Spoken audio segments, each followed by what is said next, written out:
শরীয়ত নির্ধারণ করেছে 6টা, কিন্তু এই 6টার উপর গবেষণা করে আরও আছে, কিন্তু 6টা হাদিসের মধ্যে এসেছে। সেটা হচ্ছে স্বর্ণ, রূপা এবং এরকমভাবে গম এবং জব এবং খেজুর এবং লবণ। এই 6টা জিনিসকে শরীয়তের পরিভাষায় সুদী পণ্য বলা হয়। এই সুদী পণ্য একটা আরেকটার বিপরীতে যদি আপনার লেনদেন করেন সমপর্যায়ে, যেমন স্বর্ণ দিয়ে আপনার স্বর্ণ নিলেন, যেমন অনেক মহিলারা পুরাতন স্বর্ণ দিয়ে নতুন স্বর্ণ নেয়, হ্যাঁ এরকম। তো এটা হচ্ছে সুদী পণ্য স্বর্ণ, কিন্তু এটার মধ্যে দেখা যায় যে বাড়তি নিচ্ছে। অর্থাৎ যে আপনার স্বর্ণের দোকানে গেলেও বললো যে আমার পুরাতন স্বর্ণ রেখে তুমি আমাকে নতুন স্বর্ণ দাও, তখন পুরাতন স্বর্ণের তো রেট একটু কম, বাড়তি দিতে হয়। নতুন স্বর্ণ নিচ্ছে সে কম, মানে পুরাতনের চাইতে। এটা কিন্তু শরীয়তে সুদ। বরং কী করতে হবে, নিজের পুরাতনগুলো বিক্রি করে ফেলতে হবে, বিক্রি করে ওই দোকান থেকে তাৎক্ষণিক বাইরে যেতে হবে, মানে ব্যবসাটা কমপ্লিট হওয়ার জন্য।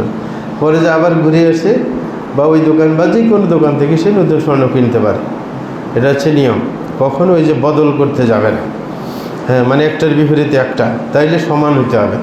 তাইলে এটা হচ্ছে সুদী পণ্যের মধ্যে যদি আপনার বাড়তি নেওয়া হয় সেটা হচ্ছে এক ধরনের। অথবা সুদী পণ্য বাড়তি নিল না, কিন্তু সে দেরি করে নিল, মানে স্বর্ণ সে কিনেছে বাকিতে, ঢোনা যায়, এটা সুদের অন্তর্ভুক্ত।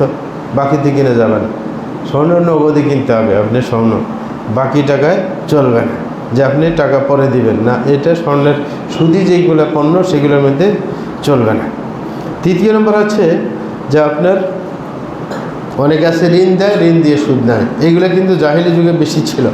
ইহুদিরা এটাই সর্বপ্রথম চালু করে, যে আপনার টাকা নেই, আপনার ঋণ দরকার, তখন আপনি তাকে টাকা দিলেন, বললেন আমাকে বাড়তি দিতে হবে, 1 লাখ দিলে আমাকে এত হাজার টাকা, হ্যাঁ, 6 মাস পরে বা 1 বছর পরে দিতে হবে। এটা হচ্ছে সুদের আরেকটা সিস্টেম। হ্যাঁ, এইটা কিন্তু অনেক চলে সমাজের মধ্যে অনেক চলে। একজনে একভাবে চালায়, যেমন একজনের টাকা দরকার, সে আপনার টাকা পায় না মানুষের কাছে, তখন একজনে বলছে যে ঠিক আছে আমার একটা ফ্ল্যাট আছে, আমাকে টাকা দাও, এত লাখ টাকা, আমি ফ্ল্যাটটা যতদিন পর্যন্ত টাকা দিতে পারবে না ততদিন পর্যন্ত ফ্ল্যাটে ফ্রি থাকবে। আছে নাকি নাই? হ্যাঁ, এটাও সুদী কাজ কারবার। অথবা আমার কাছে জমিন আছে, তুমি জমিনটা টাকাটা দেওয়া পর্যন্ত ভোগ করবে, জমিনের ফসল ভোগ করবে, এটাও সুদ। কারণ এসে আসলে হচ্ছে ঋণ। আসলে ঋণ দিয়ে লাভ ভোগ করা, কারণ তার টাকার দরকার, টাকা এমনিতেই পাচ্ছে না, এই কারণে সে কোনো একটা সুবিধা দিতে হবে, না হলে তো মালিক রাজি হবে না। এই কারণে যে বাড়তি দেওয়া হচ্ছে সেটা কি সুদ। তাহলে এই জাতীয় সুদ সমাজের মধ্যে কিন্তু অনেক চলে। মাঝে মাঝে আমাদেরকে এরকম মাসালা জিজ্ঞাসা করে। সুতরাং এই সুদের ব্যাপারটা আমরা বুঝতে পারছি। জাহিলি যুগে যে সুদটা সবচেয়ে বেশি ছিল, যাকে রিবাল জাহিলিয়া বলে, সেটা হচ্ছে রিবাল কর্দ, মানে ঋণ দিয়ে আপনার সুবিধা ভোগ করা।